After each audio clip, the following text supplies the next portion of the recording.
এই Russell viper 100 বছর আগেই কিন্তু বাংলাদেশ থেকে প্রায় বিলুপ্ত হয়ে গেছিল। এটা সাহারা মরুভূমিতে পাওয়া যেত, আরব বিশ্বের বিভিন্ন দেশে পাওয়া যেত। বাংলাদেশে কিভাবে আসলো এই সাপটা? সাপে কামড়াইলে বাংলাদেশে আমরা কিছু ভুল বা কুসংস্কার কাজ করে থাকি। আর কিছু সাপ আছে, আপনি জানেন কিনা, সারা পৃথিবীতে যত ধরনের সাপ আছে 80% সাপ যাদের বিষ নাই, মানুষকে কামড়াইলে মানুষের শারীরিক কোনো ক্ষতি হয় না। এবং সাপের একটা নেচার আছে, কিন্তু আপনি যতক্ষণ পর্যন্ত তারে খোঁচাখুচি না করবেন ততক্ষণ পর্যন্ত কিন্তু কামড়ায় না। খেয়াল করে দেখেন, ধরেন আপনার পাশ দিয়ে চলে যাচ্ছে, আপনাকে প্রথমে কিন্তু ছবল মারে না, এটা সাপের একটা বৈশিষ্ট্য। কিন্তু এই রাসেল ভাইপার বাংলাদেশে যেটা ছড়িয়ে পড়েছে, সাপের ব্যাপারে কিন্তু হাদিস আছে একাধিক।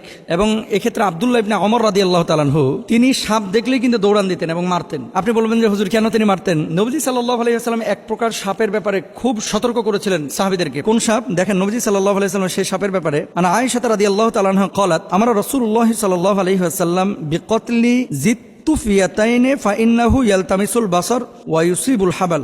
আয়েশা রাদিয়াল্লাহু তাআলা আনহা থেকে বর্ণিত, তিনি বলেন রাসূল আকরাম সাল্লাল্লাহু আলাইহি ওয়াসাল্লাম